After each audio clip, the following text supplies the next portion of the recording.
I mean, listen, at this point, Dirk is rich. Yeah. Or even wealthy, depending on how you look at it. Money. Yeah, he's got some real money. And with that real money comes more exposure. You're around different types of people. You're around, the people that you look up to and admire, you actually get to meet as equals, right? He's talked about meeting Jay-Z and everything else like that. And you look at how these people operate, and you have to internalize it to a certain type of way, because he kept saying throughout the interview, he's like, one wrong tweet, one wrong line, and everything could end. You saw it with Kanye. One tweet made him lose hundreds of millions of dollars. One tweet. And then, of course, all the doubling down afterwards. But really, it was the tweet, right? Yeah. One tweet. The DEFCON 3 on Jews. Like, one tweet. Yeah. I'm wondering if, even Ye having, a little comeback, though. Which I always told people, I'm like, what Ye did is palpable to... It's just a severe career ender, man. But I did say, if it's anyone who could still have a finding or coming back to grace moment, Kanye just always seems to survive. Yes, did he fumble the bag? 100%. But even now, you see Adidas kind of trying to work with him. I don't know what it is about Ye. Well, Adidas is getting rid of the old inventory. They're not I really think their working grandfather is some new shit, man. Well, I think with Kanye, he has a diehard fan base that will continue to support his music and buy his sneakers and everything else like that. I think what Kanye lost in the process was the ability to work with the large corporations. Because I think at this point, every major corporation is going to look at him and say, it's not worth the trouble, right? Because clearly this person's mentally unstable. And although we could have these really productive meetings and sign our contracts and everyone's on the same page, he could end up having a bad day. He could not see his kids that day. Yeah. And suddenly he'll pull out his phone and all hell will break loose. And it won't matter what the ramifications are, which he's proven time and time again that he doesn't care. Because, well before the whole Adidas situation and the Nazi situation, he canceled his entire world tour on stage. And everyone's like, oh, he's just joking. Oh, okay, no, he's just tripping. He canceled the show. But he really canceled his entire world tour. And think about how many people were affected by this. Of course. Literally thousands, if not hundreds of thousands of people that bought tickets, the venues, the staff, the this, the that. He is prone to just say, fuck the world.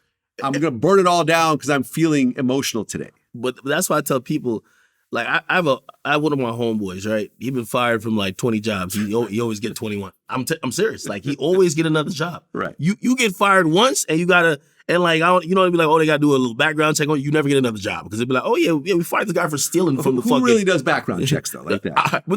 But see what I'm saying? Everybody knows that one guy who fuck 3 strikes or he gets chances on top of chances. I always say when it comes to say a Kanye. Or even, I even said about Dave Chappelle to a certain extent. People can't follow those guys. Those guys are unicorns, and a lot of times their bad behavior, actually, if it's not ignored, sometimes it's rewarded. You get what I mean? If it's anybody else, you're done. It's over. So that's why those guys they're not of the mold. To be honest, if anybody does what Kanye does, you never see them on a Hollywood screen again. You know what I mean? It didn't happen to, was it Mel Gibson or am I tweaking? Mel Gibson's still doing movies though. But it's not the same. Oh, yes. No, he's still doing more B movies at this point. He's not doing his movies go straight to Tubi, man.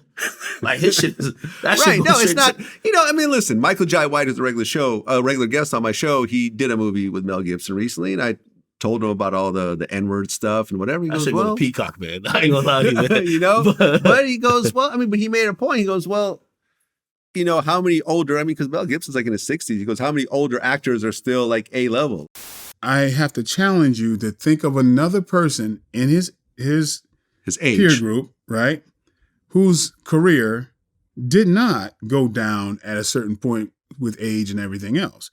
So, some of that is just absolutely natural because really, if you're making money for the studio, they don't care. There's no real blacklisting, in my opinion. Yeah, your reputation can be hurt to some degree, but it's like I think he's more than likely doing what he normally would. I mean, it's like the workload always slows down at a certain point. Like even Robert De Niro and Al Pacino are not A-level actors at this point. I mean, they're not starring in major films. True. Bruce Willis did a whole bunch of films, near the end of his career. He has, I believe, dementia now. But like these were not die-hard caliber films. As you get older, you're not going to be top billing anymore. That's just the reality of Hollywood, right? Yeah. That's just how it is. There's only one motherfucker who don't be aging. What's that guy name again? Dude that don't date nobody over 25. Oh, you talking about You know what I'm talking about? Leonardo DiCaprio, man. I'm gonna be honest, he got some type of he always looking like he's in his late 30s, 40s. There's something going on. Well, he's got like a baby face. He got that Pharrell shit going on. Got that Pharrell shit going on. He got that Pharrell shit.